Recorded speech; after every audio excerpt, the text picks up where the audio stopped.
The Tao Te Ching by Lao-tzu, translator J. Leg, 1891. Read by Luke Johnson of the Humanities Teaching app Noetic. 1. The Tao that can be trodden is not the enduring and unchanging Tao.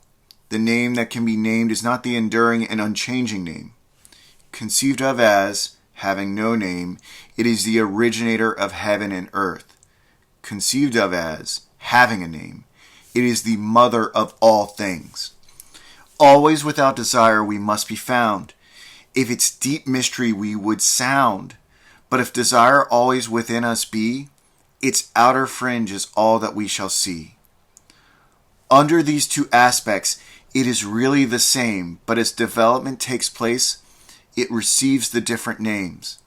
Together we call them the mystery, where the mystery is the deepest, is the gate of all that is subtle and wonderful. 2. All in the world know the beauty of the beautiful, and in doing this they have the idea of what ugliness is. They all know the skill of the skillful, and in doing this they have the idea of what the want of skill is. So it is that existence and non-existence give birth, the one to the idea of the other. That difficulty and ease produce the one, the idea of the other. That length and shortness fashion out the one, the figure of the other. That the ideas of height and lowness arise from the contrast of the one with the other. That the musical notes and tones become harmonious through the relation of one with another, and that being before and behind give the idea of one following another. Therefore the sage manages affairs without doing anything, and conveys his instructions without the use of speech. All things spring up, and there is not one which declines to show itself. They grow, and there is no claim made for their ownership. They go through their processes, and there is no expectation of a reward for the results. The work is accomplished, and there is no resting in it as an achievement. The work is done, but how no one can see. 'Tis this that makes the power not cease to be. 3. Not to value and employ men of superior ability is the way to keep the people from rivalry among themselves. Not to prize articles which are difficult to procure is the way to keep them from becoming thieves. Not to show them what is likely to excite their desires is the way to keep their minds from disorder. Therefore the sage, in the exercise of his government, empties their minds, fills their bellies, weakens their wills, and strengthens their bones. He constantly tries to keep them without knowledge and without desire, and where there are those who have knowledge, to keep them from presuming to act on it. When there is this abstinence from action, good order is universal. The Tao is like the emptiness of a vessel, and in our employment of it we must be on our guard against all fullness. How deep and unfathomable it is, as if it were the honored ancestor of all things. We should blunt our sharp points and unravel the complications of things. We should temper our brightness and bring ourselves into agreement with the obscurity of others. How pure and still the Tao is, as if it would ever so continue. I do not know whose son it is. It might appear to have been before God. Heaven and earth do not act from the impulse of any wish to be benevolent. They deal with all things as the dogs of grass are dealt with. The sages do not act from any wish to be benevolent. They deal with the people as the dogs of grass are dealt with. May not the space between heaven and earth be compared to a bellows? 'Tis emptied, yet it loses not its power. 'Tis moved again, and sends forth air the more. Much speech to swift exhaustion led we see. Your inner being guard and keep it free. 6. The valley spirit dies not, aye the same. The female mystery thus do we name. Its gate, from which at first they issued forth, is called the root from which grew heaven and earth. Long and unbroken does its power remain, used gently and without the touch of pain. 7. Heaven is long enduring, and earth continues long. The reason why heaven and earth are able to endure and continue thus long is because they do not live of or for themselves. This is how they are able to continue and endure. Therefore, the sage puts his own person last, and yet it is found in the foremost place. He treats his person as if it were foreign to him, and yet that person is preserved. Is it not because he has no personal and private ends that therefore such ends are realized? 8. The highest excellence is like that of water. The excellence of water appears in its benefiting all things, and in its occupying without striving to the contrary the low place which all men dislike. Hence its way is near to that of the Tao. The excellence of a residence is in the suitability of the place. That of the mind is in abysmal stillness. That of associations is in their being in the virtuous. That of government is in its securing good order. That of the conduct of affairs is in its ability, and that of the initiation of any movement is in its timeliness. And when one with the highest excellence does not wrangle about his low position, no one finds fault with him. 9. It is better to leave a vessel unfilled than to attempt to carry it when it is full. If you keep feeling a point that has been sharpened, the point cannot long preserve its sharpness. When gold and jade fill the hall, their possessor cannot keep them safe. When wealth and honors lead to arrogancy, this brings its evil on itself. When the work is done and one's name is becoming distinguished, to withdraw into obscurity is the way of heaven. 10. When the intelligent and animal souls are held together in one embrace, they can be kept from separating. When one gives undivided attention to the vital breath and brings it to the utmost degree of pliancy, he can become as a tender babe. When he has cleansed away the most mysterious sights of his imagination, he can become without a flaw. In loving the people and ruling the state, cannot he proceed without any purpose of action?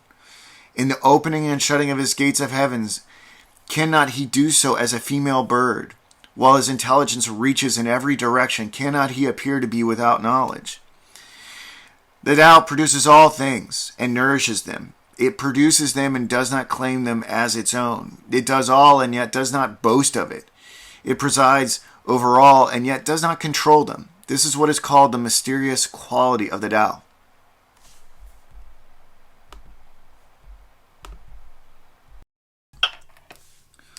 11. The 30 spokes unite in the one nave, but it is on the empty space for the axle that the use of the wheel depends. Clay is fashioned into vessels, but it is on their empty hollowness that their use depends. The door and windows are cut out from the walls to form an apartment, but it is on the empty space within that its use depends. Therefore, what has a positive existence serves for profitable adaptation, and what is not that for actual usefulness. 12. Colors 5 hues from the eyes their sight will take. Music's 5 notes the ears as deaf can make. The flavors 5 deprive the mouth of taste. The chariot course and the wild hunting waste make mad the mind, and objects rare and strange, sought for men's conduct will to evil change. Therefore the sage seeks to satisfy the craving of the belly and not the insatiable longing of the eyes. He puts from him the latter and prefers to seek the former. 13. Flavor and disgrace would seem equally to be feared. Honor and great calamity to be regarded as personal conditions of the same kind. What is meant by speaking thus of favor and disgrace? Disgrace is being in a low position after the enjoyment of favor. The getting that favor leads to the apprehension of losing it, and the losing it leads for the fear of still greater calamity. This is what is meant by the saying that favor and disgrace would seem equally to be feared. And what is meant by saying that honor and great calamity are to be similarly regarded as personal conditions? What makes me liable to great calamity is my having the body which I call myself. If I had not the body, what great calamity would come to me? Therefore, he who would administer the kingdom, honoring it as he honors his own person, may be employed to govern it, and he who would administer it with the love which he bears to his own person may be entrusted with it. 14. We look at it, and we do not see it, and we name it the equable. We listen to it, and we do not hear it, and we name it the inaudible. We try to grasp it, and do not get a hold of it, and we name it the subtle. With these three qualities, it cannot be made the subject of description, and hence we blend them together and obtain the one. Its upper part is not bright, and its lower part is not obscure. Ceaseless in its action, it yet cannot be named, and then it again returns and becomes nothing. This is called the form of the formless, and the semblance of the invisible. This is called the fleeting and indeterminable. We meet it and do not see its front. We follow it and do not see its back. When we can lay hold of the Tao of old to direct the things of the present day, and are able to know it as if it was of old in the beginning, this is called unwinding the clue of Tao. 15.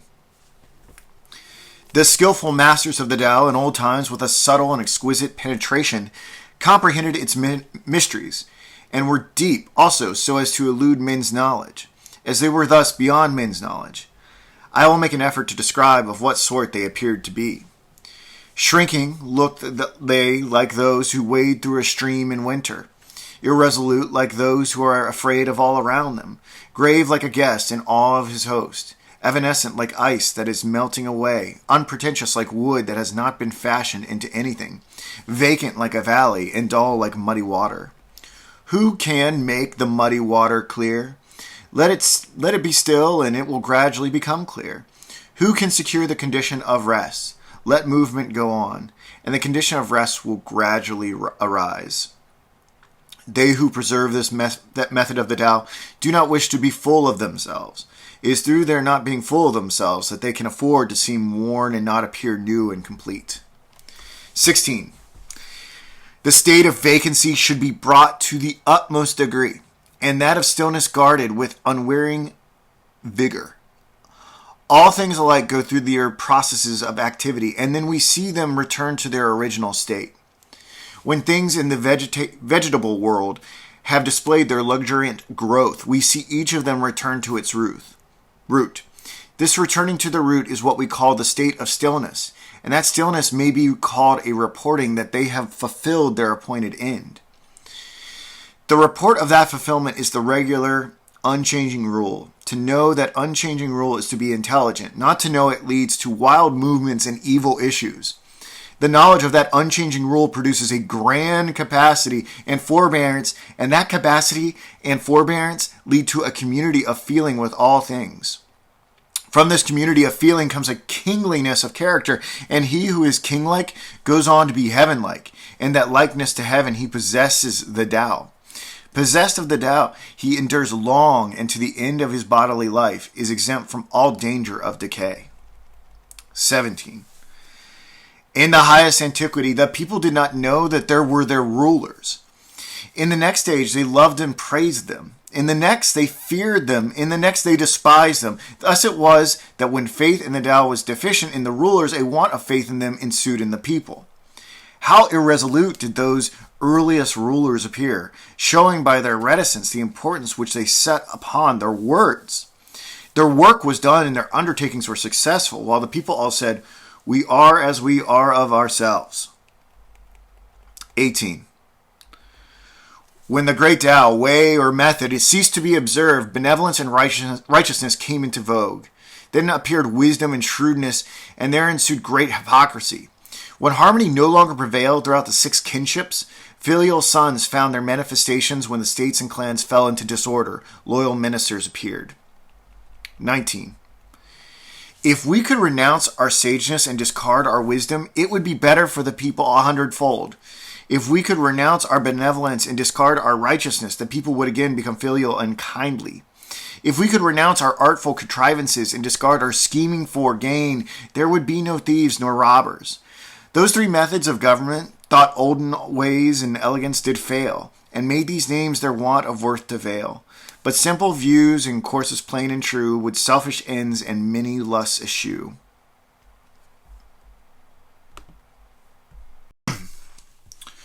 (20) When we renounce learning, we have no troubles. The ready yes and flattering yea, small is the difference they display. But mark their issues good and ill. What space the gulf between shall fill? What all men fear is indeed to be feared. But how wide and without end is the range of questions asking to be discussed? The multitude of men look satisfied and pleased, as if anyone a full banquet, as if mounted on a tower in spring. I alone seem listless and still, my desires having as yet given no indication of their presence. I am like an infant which has not yet smiled. I look dejected and forlorn, as if I had no home to go to. The multitude of men all have enough and to spare. I alone seem to have lost everything. My mind is that of a stupid man. I am in a state of chaos. Ordinary men look bright and intelligent, while I alone seem to be benighted. They look full of discrimination, while I alone am dull and confused. I seem to be carried about as on the sea, drifting as if I had nowhere to rest. All men have their spheres of action, while I alone seem dull and incapable, like a rude borderer. Thus, I alone am different from other men, but I value the nursing mother, the Tao. 21. The grandest forms of active force from Tao come their only source. Who can of Tao the nature tell? Our sight it flies, our touch as well, eluding sight, eluding touch, the forms of things all in its crouch, eluding touch, eluding sight.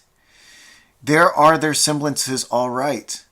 Profound it is, dark and obscure, things' essences all there endure. Those essences the truth enfold, of what when seen shall then be told. Now it is so, 'twas of old, its name what passes not away. So in their beautiful array, things form and never know decay. How know I that it is so with all the beauties of existing things? By this, the nature of the Tao. 22. The partial becomes complete, the crooked straight, the empty full, the worn out new. He whose desires are few gets them. He who desires are many goes astray. Therefore the sage holds in his embrace the one thing of humility and manifests it to all the world. He is free from self-display, and therefore he shines from self-assertion. And therefore he is distinguished from self-boasting. And therefore his merit is acknowledged from self-complacency, and therefore he acquires superiority. It is because he is thus free from striving that therefore no one in the world is able to strive with him. That saying of the ancients, that the partial becomes complete, was not vainly spoken. All real completion is comprehended under it. 23. Abstaining from speech marks him who is obeying the spontaneity of his nature. A violent wind does not last for a whole morning.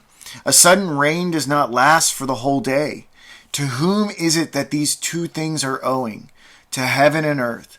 If heaven and earth cannot make such spasmodic actings last long, how much less can man? Therefore, when one is making the Tao his business, those who are also pursuing it agree with him in it, and those who are making the manifestation of its course their object agree with him in that, while even those who are falling in both these things agree with him where they fall.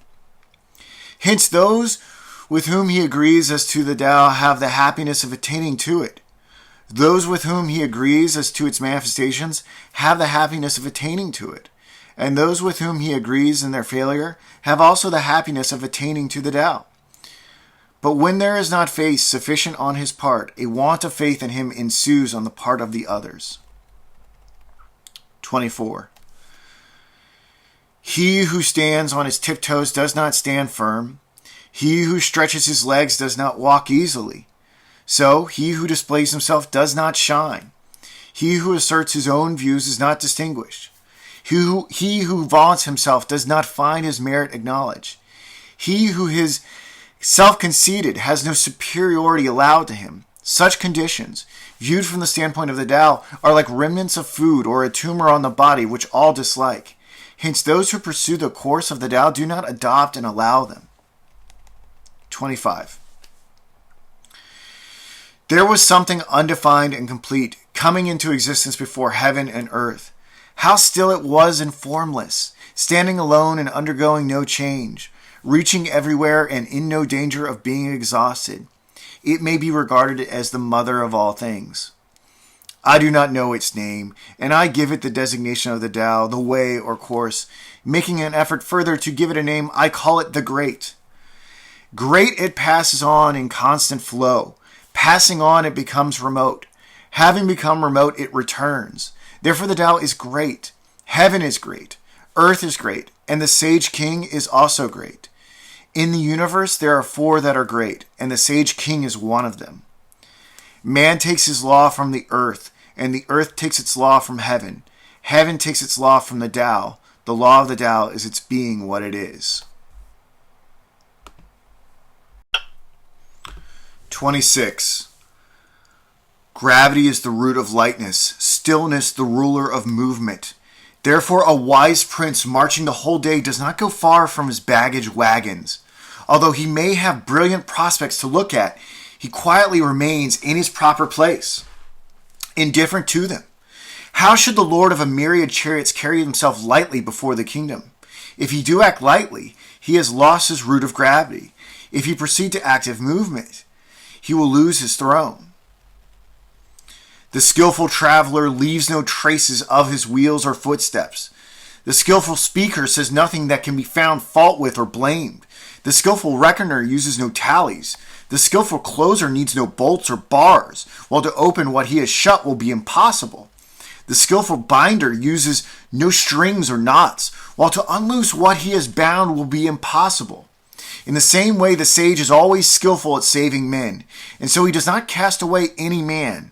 He is always skillful at saving things, and so he does not cast away anything. This is called hiding the light of his procedure. Therefore, the man of skill is a great master, to be looked up to by him who has not the skill, and he who has not the skill is the helper of the reputation of him who has the skill.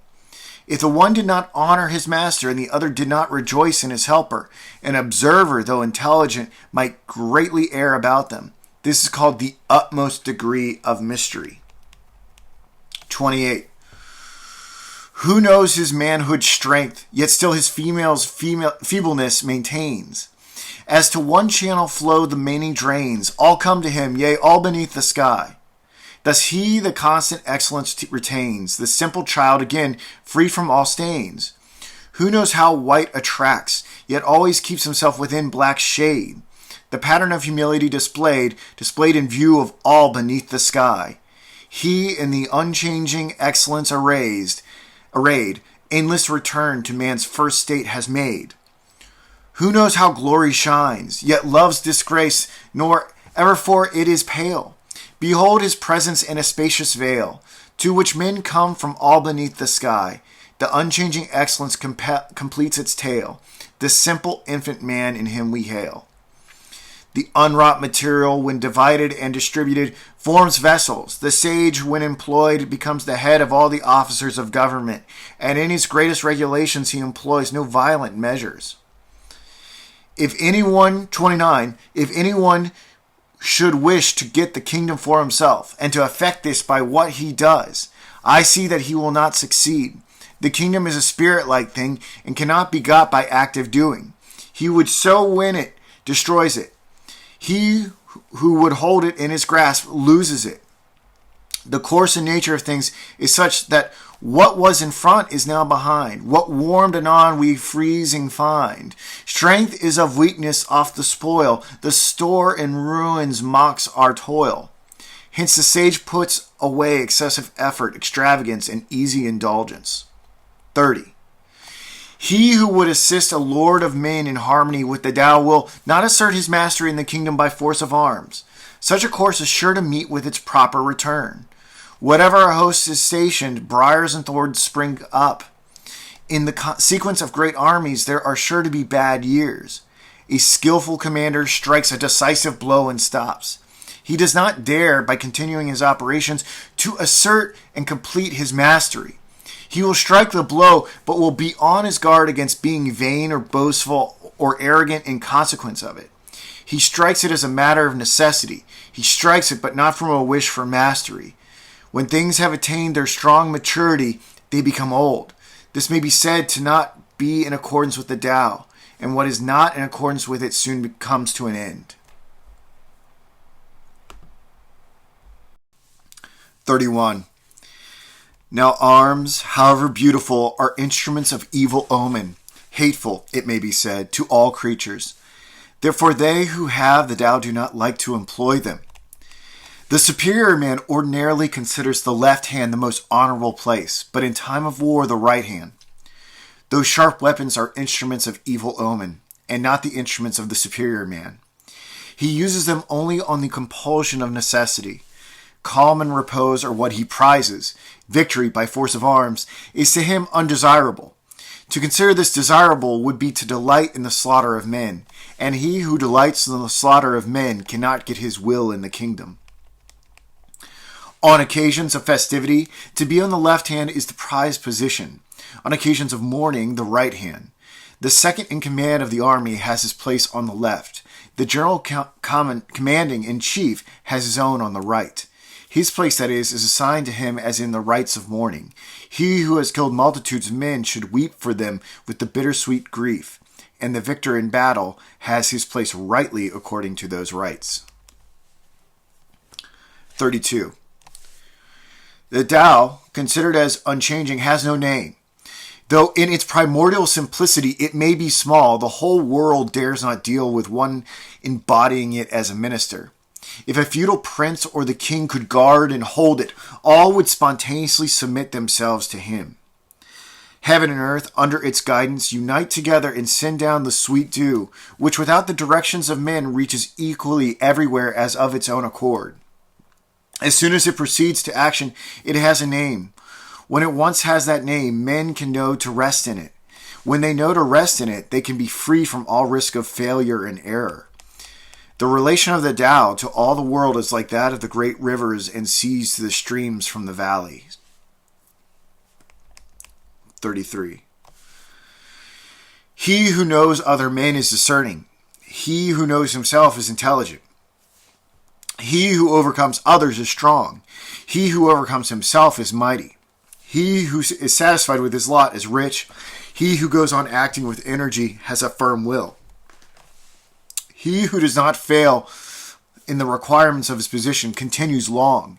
He who dies and yet does not perish has longevity. 34. All-pervading is the great Tao. It may be found on the left hand and on the right. All things depend on it for their production, which it gives to them, not one refusing obedience to it. When its work is accomplished, it does not claim the name of having done it. It clothes all things as with a garment and makes no assumption of being their Lord. It may be named in the smallest things. All things return to their root and disappear, and do not know that it is which presides over their doing so. It may be named in the greatest things. Hence the sage is able in the same way to accomplish the great achievements. It is through his not making himself great that he can accomplish them. To him, 35, to him who holds in his hands the great image of the invisible Tao, the whole world repairs. Men resort to him and receive no hurt, but find rest, peace, and the feelings of ease. Music and dainties will make the passing guest stop for a time, but though the Tao as it comes from the mouth seems insipid and has no flavor, though it seems not worth being looked at or listened to, the use of it is inexhaustible. 36. When one is about to take an inspiration, he is sure to make a previous expiration. When he is going to weaken another, he will first strengthen him. When he is going to overthrow another, he will first have raised him up. When he is going to despoil another, he will first have made gifts to him. This is called hiding the light of his procedure. The soft overcomes the hard, and the weak the strong. Fishes should not be taken from the deep. Instruments for the profit of the state should not be shown to the people. 37. The Tao in its regular course does nothing, for the sake of doing it, and so there is nothing which it does not do. If princes and kings were able to maintain it, all things would of themselves be transformed by them. If this transformation became to me an object of desire, I would express the desire by the nameless simplicity. Simplicity without a name is free from all external aim. With no desire, at rest and still, all things go right as of their will. 38. Those who possessed in highest degree the attributes of the Tao did not seek to show them, and therefore they possessed them in fullest measure. Those who possessed in a lower degree those attributes sought how not to lose them, and therefore they did not possess them in fullest measure. Those who possessed in the highest degree those attributes did nothing with a purpose, and had no need to do anything. Those who possessed them in a lower degree were always doing, and had need to be so doing. Those who possessed the highest benevolence were always seeking to carry it out, and had no need to be doing so. Those who possessed the highest righteousness were always seeking to carry it out, and had need to be doing so. Those who possessed the highest sense of propriety were always seeking to show it, and when men did not respond to it, they bared the arm and marched up to them.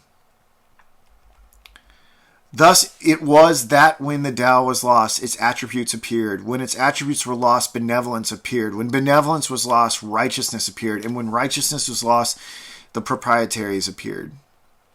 Now proprietary is the attenuated form of leal-heartedness and good faith, and is also the commencement of disorder.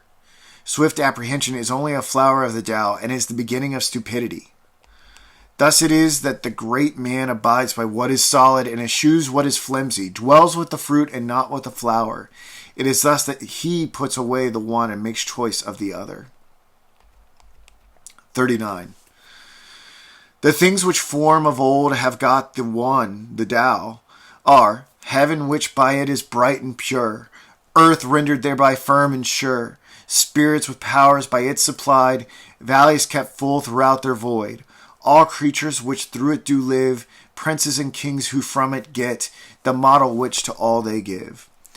All these are the results of the one, Tao. If heaven were not thus pure, it soon would rend. If earth were not thus sure, 'twould break and bend.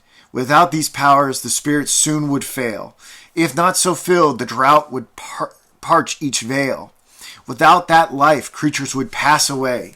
Princes and kings without that moral sway, however grand and high, would all decay.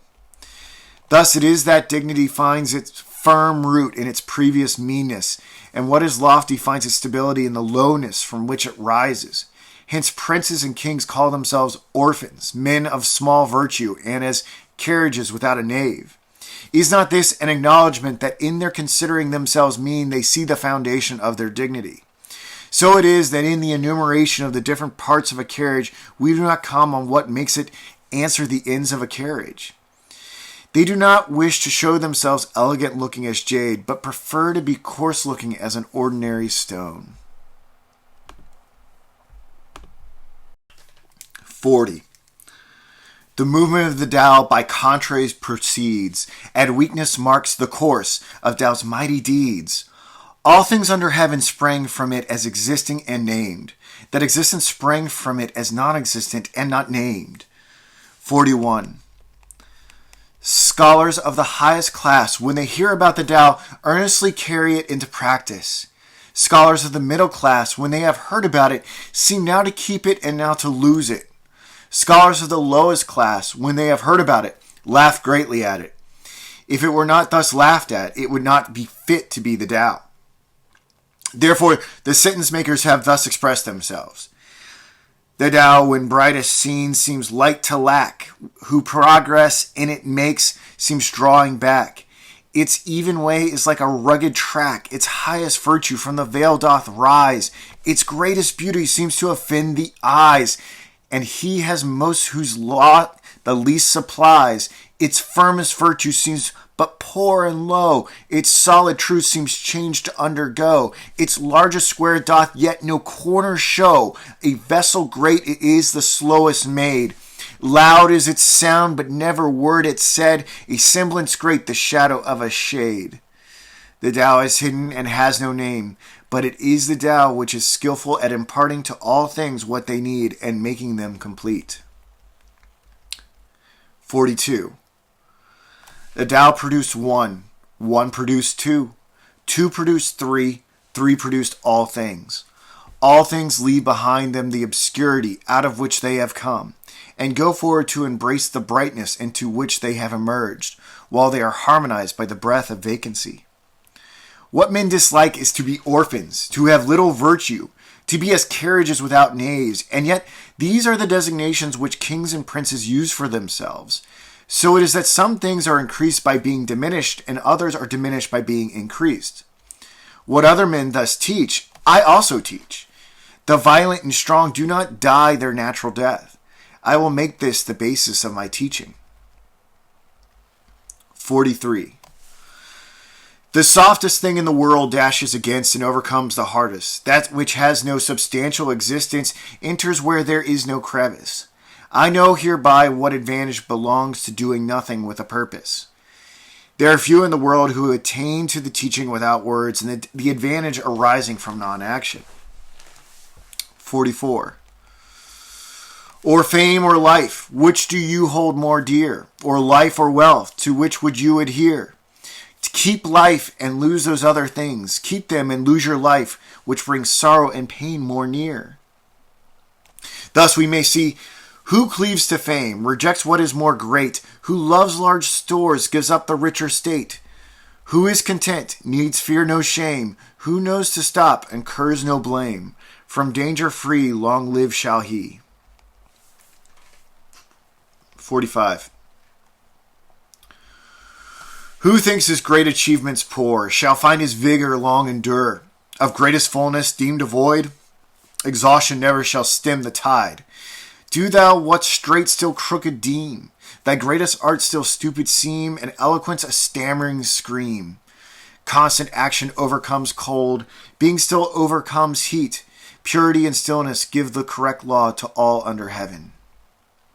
46. When the Tao prevails in the world, they send back their swift horses to draw the dung carts. When the Tao is disregarded in the world, the war horses breed in the borderlands.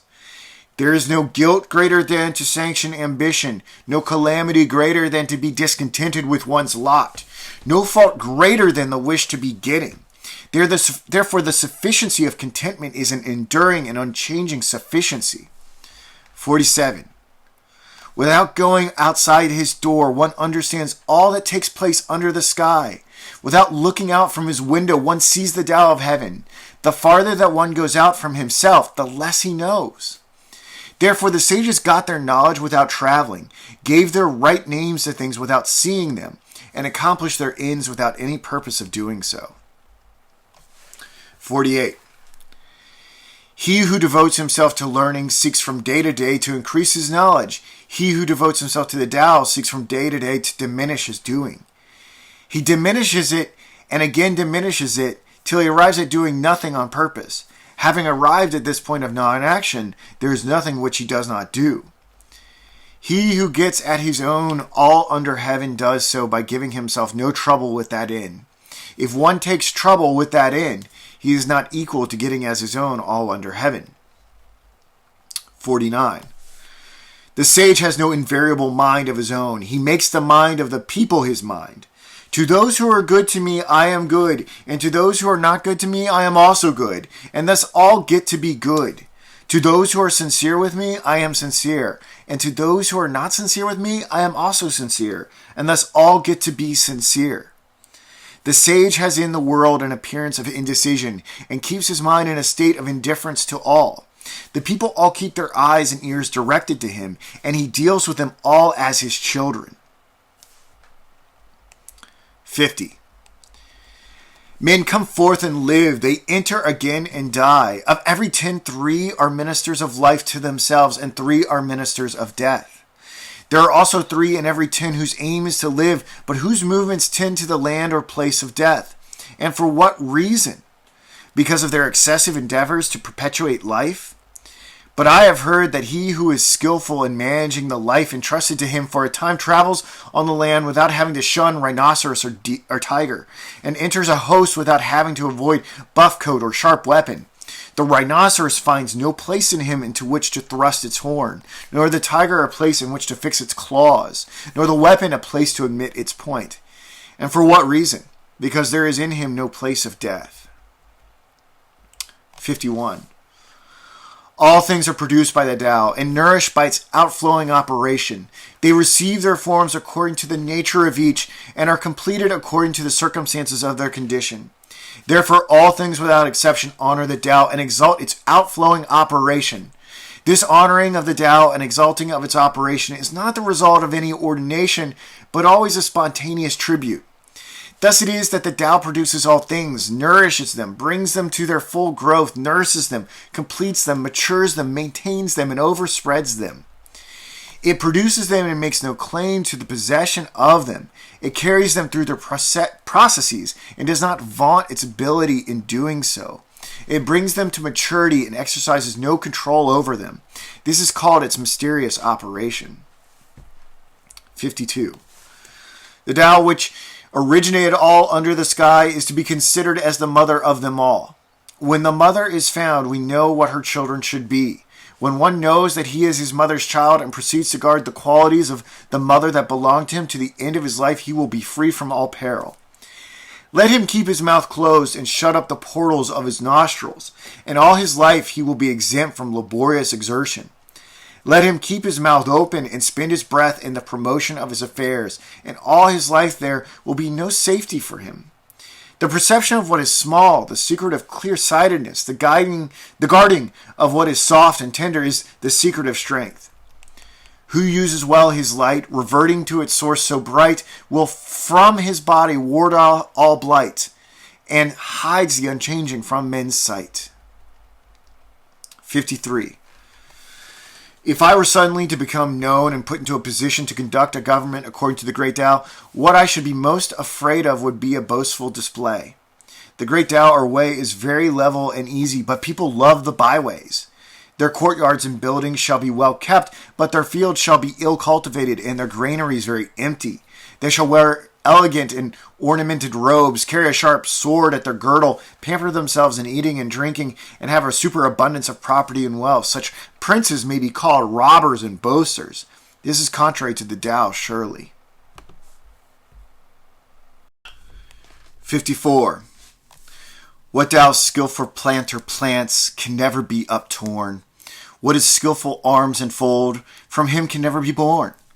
Sons shall bring in lengthening lines sacrifices to his shrine. Tao, when nursed within oneself, his vigor will make true, and where the family it rules, what riches will accrue. The neighborhood where it prevails and thriving will abound, and when 'tis seen throughout the state, good fortune will be found. Employ it the kingdom over, and men thrive all around. In this way, the effect will be seen in the person by the observation of different cases in the family, in the neighborhood, in the state, and in the kingdom. How do I know that this effect is sure to hold us all under the sky? By this method of observation. 55. He who has in himself abundantly the attributes of the Tao is like an infant. Poisonous insects will not sting him. Fierce beasts will not seize him. Birds of prey will not strike him.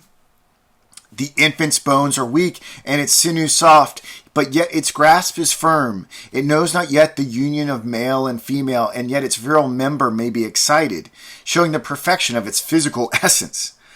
All day long it will cry without its throat becoming hoarse, showing the harmony in its constitution. To him by whom the harmony is known, the secret of the unchanging Tao is shown. And in the knowledge wisdom finds its throne. All life-increasing arts to evil turn, where the mind makes the vital breath to burn. False is the strength, and over it we should mourn.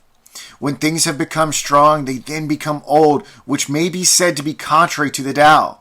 Whatever is contrary to the Tao soon ends. 56. He who knows the Tao does not care to speak about it. He who is ever ready to speak about it does not know it. He who knows it will keep his mouth shut and close the portals of his nostrils. He will blunt his sharp points and unravel the complications of things. He will temper his brightness and bring himself into agreement with the obscurity of others. This is called the mysterious agreement.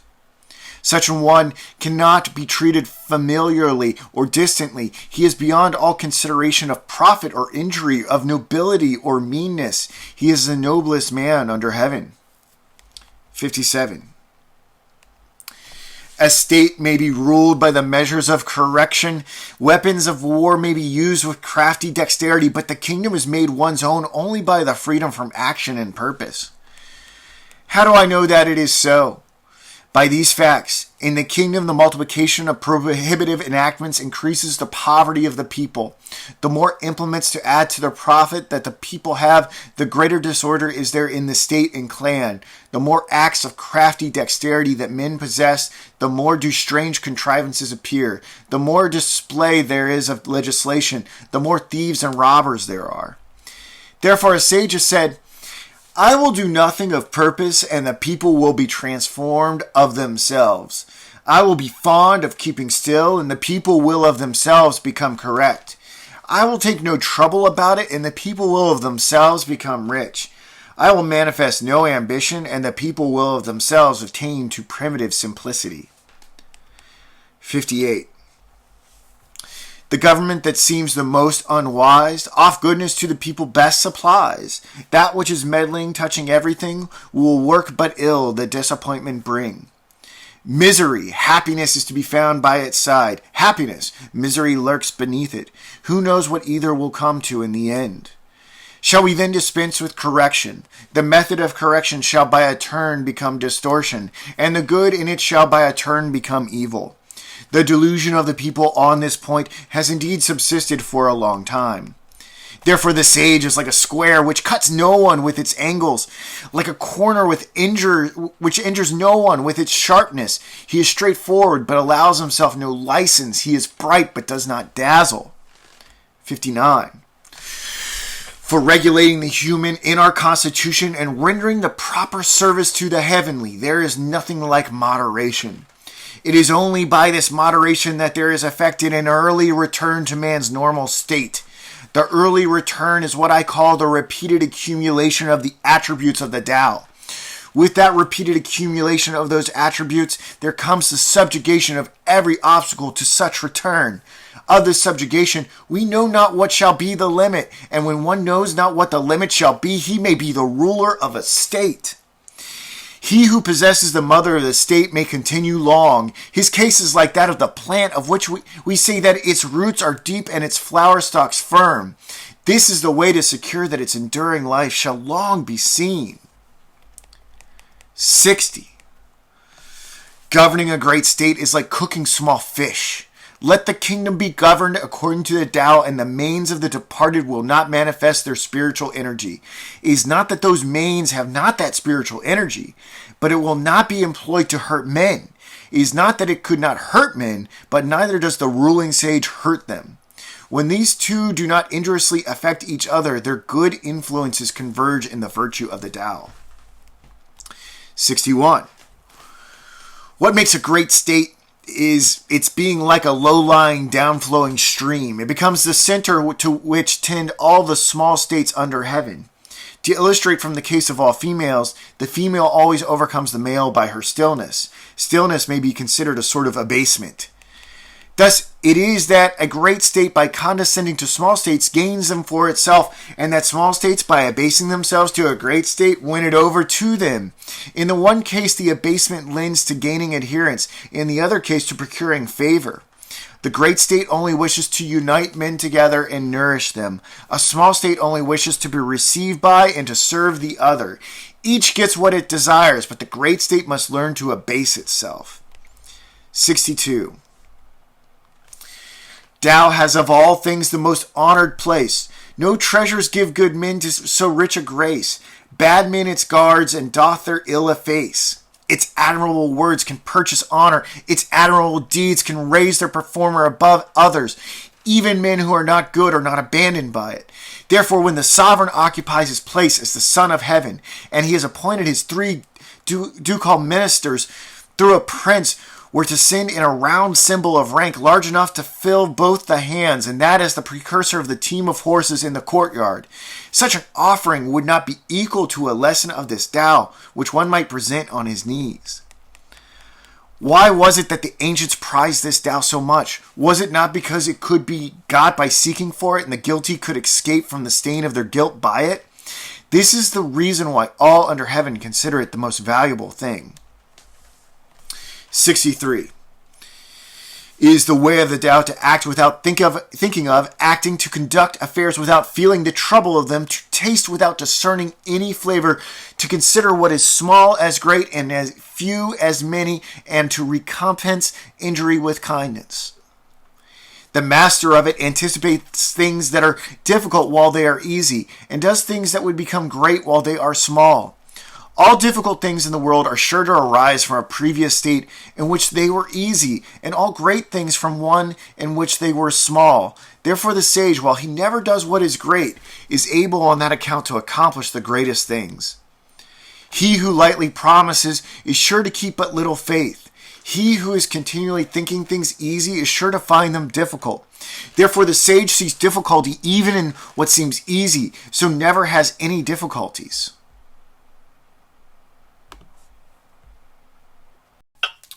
64. That which is at rest is easily kept hold of before a thing has given indications of its presence. It is easy to take measures against it. That which is brittle is easily broken. That which is very small is easily dispersed. Action should be taken before a thing has made its appearance. Order should be secured before disorder has begun. The tree which fills the arms grew from the teeniest sprout. The tower of 9 stories rose from a small heap of earth. The journey of 1,000 li commenced with a single step. He who acts with an ulterior purpose does harm. He who acts hold of a thing in the same way loses his hold. The sage does not act so, and therefore does no harm, and he does not lay hold so, and therefore does not lose his hold. But people in their conduct of affairs are constantly ruining them when they are on the eve of success. If they were careful at the end, as they should be at the beginning, they would not so ruin them. Therefore the sage desires what other men do not desire, and does not prize the things difficult to get. He learns what other men do not learn, and turns back to what the multitude of men have passed by. Thus he helps the natural development of all things, and does not dare to act with an ulterior purpose of his own. 65. The ancients who showed their skill in practicing the Tao did so not to enlighten the people, but rather to make them simple and ignorant. The difficulty in governing the people arises from their having much knowledge. He who tries to govern a state by his wisdom is a scourge to it, while he who does not try to do so is a blessing. He who knows these two things finds in them also his model and rule. Ability to know this model and rule constitutes what we call the mysterious excellence of a governor. Deep and far-reaching is such mysterious excellence, showing indeed its possessor as opposite to others, but leading them to a great conformity to him. 66. That whereby the rivers and seas are able to receive the homage and tribute of all the valley streams is their skill in being lower than they. It is thus that they are the kings of them all. So it is that the sage ruler, wishing to be above men, puts himself by this words below them, and wishing to be before them, places his person behind them. In this way, though he has his place above them, men do not feel his weight, nor though he has his place before them do they feel it an injury to them. Therefore all in the world delight to exalt him, and do not weary of him, because he does not strive. No one finds it possible to strive with him. 67. All the world says that while my Tao is great, it yet appears to be inferior to other systems of teaching. Now it is just its greatness that makes it seem to be inferior. If it were like any other system, for long would its smallness have been known. But I have 3 precious things which I prize and hold fast. The first is gentleness, the second is economy, and the third is shrinking from taking precedence of others. With the gentleness, I can be bold. With the economy, I can be liberal. Shrinking from taking precedence of others, I can become a vessel of the highest honor. Nowadays, they give up gentleness and are all for being bold, economy, and are all for being liberal, the hindmost place, and seek only to be foremost, of all which the end is death. Gentleness is sure to be victorious even in battle, and firmly to maintain its ground. Heaven will save its possessor by his very gentleness protecting him. 68. He who endows wars has skill, assumes no martial port. He who fights with most goodwill to rage makes no resort. He who vanquishes yet still keeps from his foes apart. He whose hest men most fulfill yet humbly plies his art. Thus we say, he never contends, and therein is his might. Thus we say, men's wills he bends, that they will with him unite. Thus we say, like heaven's his ends, no sage of old more bright. 69. A master of the art of war has said, I do not dare to be the host to commence the war. I prefer to be the guest to act on the defensive. I do not dare to advance an inch. I prefer to retire a foot. This is called marshaling the ranks where there are no ranks, bearing the arms to fight where there are no arms to bear, grasping the weapon where there is no weapon to grasp, advancing against the enemy where there is no enemy. There is no calamity greater than lightly engaging war. To do that is near losing the gentleness which is so precious. Thus it is that when opposing weapons are actually crossed, he who deplores the situation conquers. 70. My words are very easy to know and very easy to practice, but there is no one in the world who is able to know and able to practice them. There is an originating and all-comprehending principle in my words and an authoritative law for the things which I enforce. It is because they do not know these that men do not know me. They who know me are few, and I am on that account the more to be prized. It is thus the sage wears a poor garb of haircloth while he carries his signet of jade in his bosom. 71. To know and yet think we do not know is the highest attainment. Not to know and yet think we do know is a disease. It is simply by being pained at the thought of having this disease that we are preserved from it. The sage has not the disease. He knows the pain that would be inseparable from it, and therefore he does not have it. 72. When the people do not fear what they ought to fear, that which is their great dread will come on them. Let them not thoughtlessly indulge themselves in their ordinary life.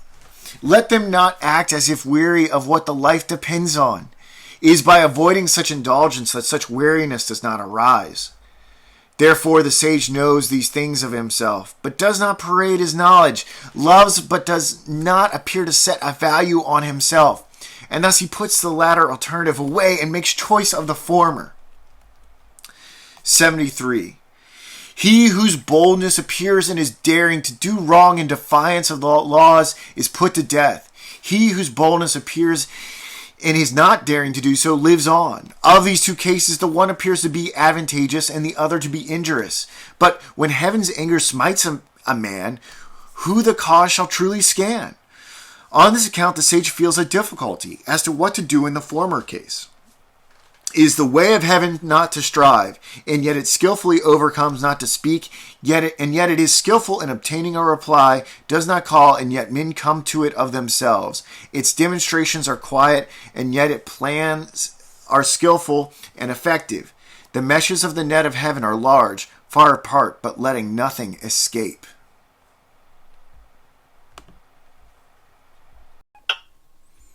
(74) The people do not fear death. To what purpose is it to try to frighten them with death? If the people were always in awe of death, and I could always seize those who do wrong and put them to death, who would dare to do wrong?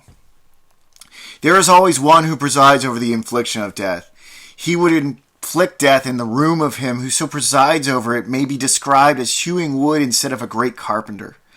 Seldom is it that he who undertakes the hewing instead of the great carpenter does not cut his own hands. 75. The people suffer from famine because of the multitude of taxes consumed by their superiors. It is through this that they suffer famine. The people are difficult to govern because of the excessive agency of their superiors in governing them. It is through this that they are difficult to govern. The people make light of dying because of the greatness of their labors in seeking for the means of living. It is this which makes them think light of dying. Thus, it is that to leave the subject of living altogether out of view is better than to set a high value on it. 76. Man at his birth is supple and weak, at his death firm and strong. So it is with all things. Trees and plants in their early growth are soft and brittle, at their death dry and withered. Thus it is that firmness and strength are the concomitants of death, softness and weakness the concomitants of life. Hence he who relies on the strength of his forces does not conquer, and a tree which is strong will fill the outstretched arms, and thereby invites the feller. Therefore the place of what is firm and strong is below, and that of what is soft and weak is above. 77. May not the way or Tao of heaven be compared to the method of bending a bow? The part of the bow which was high is brought low, and what was low is raised up. So heaven diminishes where there is superabundance and supplements where there is deficiency. It is the way of heaven to diminish superabundance and to supplement deficiency. It is not so with the way of man. He takes away from those who have not enough to add to his own superabundance. Who can take his own superabundance and therewith serve all under heaven? Only he who is in possession of the Tao. Therefore the ruling sage acts without claiming the results as his. He achieves his merit and does not rest arrogantly in it. He does not wish to display his superiority. 78.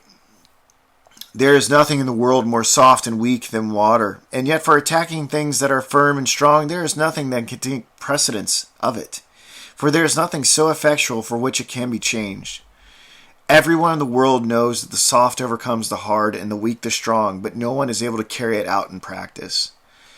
Therefore a sage has said, he who accepts his state's reproach is hailed therefore its altar's lord. To him who bears men's direful woes, they all the name of king accord.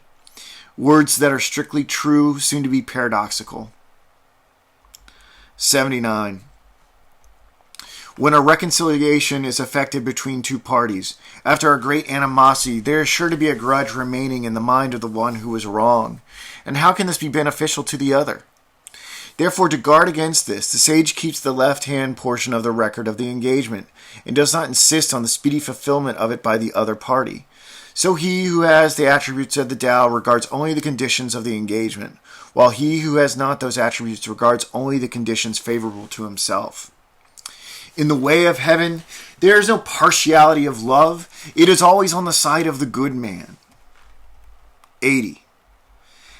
In a little state with a small population, I would so order it that, though there were individuals with the abilities of 10 or 100 men, there should be no employment of them.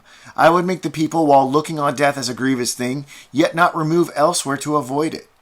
Though they had boats and carriages, they should have no occasion to ride in them. Though they had buff coats and sharp weapons, they should have no occasion to don or use them. I would make the people return to the use of knotted cords instead of written characters. They should think their coarse food sweet, their plain clothes beautiful, their poor dwellings place of rest, and their common simple ways sources of enjoyment. There should be a neighboring state within sight, and the voices of the fowls and dogs should be heard all the way from it to us, but I would make the people to old age, even to death, not have any intercourse with it. 81. Sincere words are not fine. Fine words are not sincere. Those who are skilled in the Tao do not dispute about it. The disputatious are not skilled in it. Those who know the Tao are not extensively learned. The extensively learned do not know it. The sage does not accumulate for himself. The more that he depends for others, the more does he possess of his own. The more that he gives to others, the more does he have himself. With all the sharpness of the way of heaven, it injures not. With all the doing in the way of the sage, he does not strive.